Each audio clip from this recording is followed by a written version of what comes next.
So away omnes, and welcome to the actual last section of Land and Sea, because yes, in the last video I completely lied to you and said that section 10 was the last one. It wasn't. I just completely forgot that this one existed, possibly because I really wanted these sets of videos to be done. However, there we are. Welcome to the actual last section.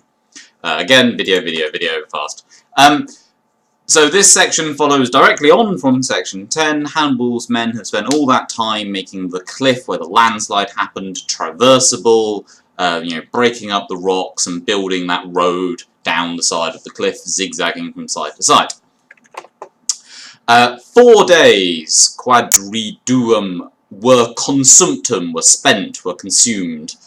Circa around the rupem. Here I've translated it as cliff, the rock, whatever, that escarpment, I think I used in one of the videos, to get down the cliff. With the baggage animals, Prope nearly taken up or consumed or killed by fame, by hunger. Obviously giving us the word famine there. Yeah, they're nearly starved to death. Enim, for the Kakumina were, so Kakumina here being the peaks, not a common word, the Kakumina were nearly fere bare and nude, i.e. there wasn't any grass to have. And if there was anything of fodder, literally, quid can be used in the sense of anything, as opposed to if there was what of fodder. No, if there was anything of fodder, the snows covered it. And there are a couple of historic presents here. Again, we don't know exactly where he went. One of the suggested routes is the Petit Saint Bernard route. One of the reasons is this could maybe be the kind of cliff. Obviously nowadays there's a big tunnel, makes it a bit easier. But if you're on the other side of this and this was all landslided, it would be very, very hard to get down from there. That would not be fun, particularly with an elephant.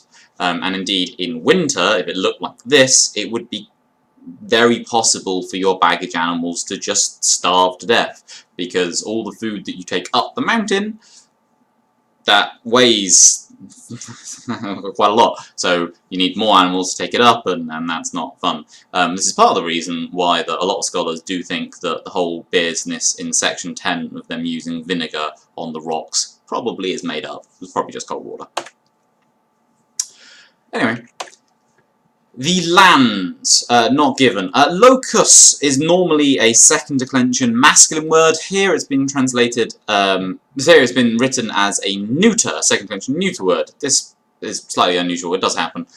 So effectively the places, the lands below inferiora, had, historic present again, had valleys and some sunny hills, colles being hills, some sunny hills, and streams near woods, and indeed places more suitable for human habitation. So we've got two comparatives here, the lands below, and they are more suitable.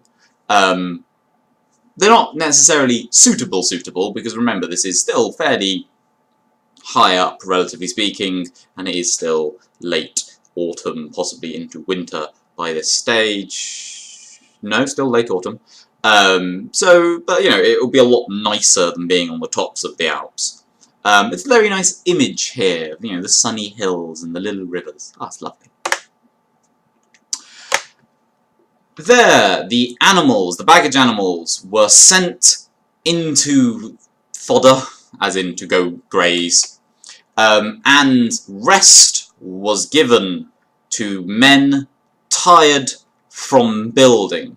Munio, literally from fortifying. This is a gerund, which is not something on GCSE language. Yeah, cool. 3 days thence, or from there, literally, it was descended to the plain. This is one of these impersonal passives. They come up a little. They come up occasionally in Latin. They're quite a concise way of doing it. We're just going to translate it as they descended because it's obviously what's going on. Yam here been translating as there. There with gentler places and characters, I'll get to that, natures of the inhabitants, would be lovely translated in that way, but unfortunately Livy here has put in et, there with both gentler places and natures of their inhabitants. It's slightly hard to make Mollioribus agree with both, and but we do our best.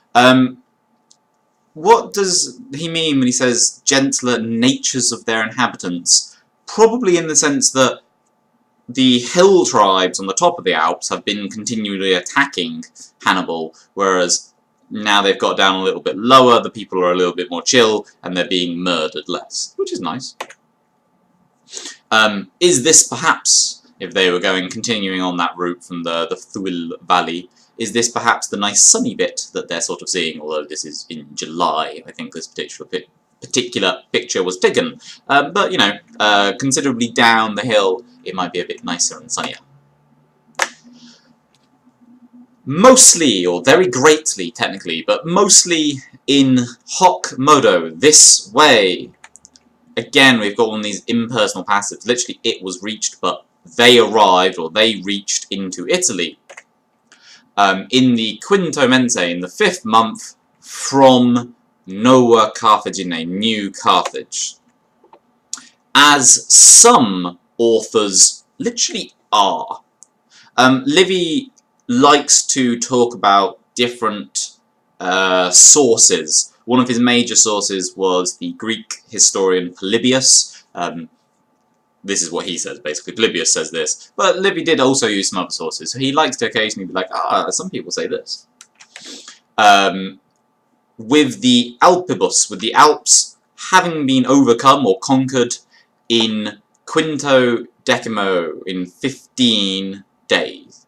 Literally on the 15th day, which is a bit clunky in English. So with the Alps conquered in 15 days. In the next lines following on, he'll start talking about like how many men Hannibal had and how many he lost, but we're pretty sure that he's basically lying. So, and that genuinely is the end. We can see in the 6 sections, sort of Hannibal's route has basically been talked about here. Carthago, Noah, down in southern Spain. It took him 5 months to get from here to sort of here, basically, actually just before the Lake Trebbia battle.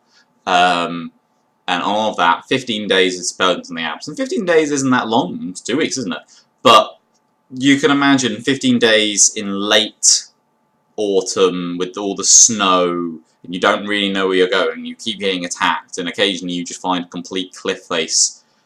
That is not a fun trip.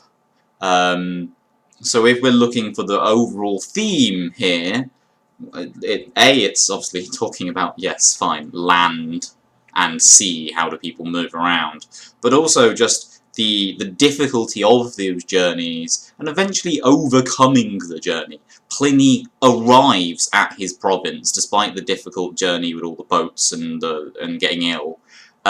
Caesar has his difficulties landing in Britain, but he does. He pushes the Britons back, and he does land. Hannibal has immense struggles getting over the Alps, but he does manage it. So perhaps that is overall the theme. Who knows? It's up to you. Thank you very much. Hope that helps.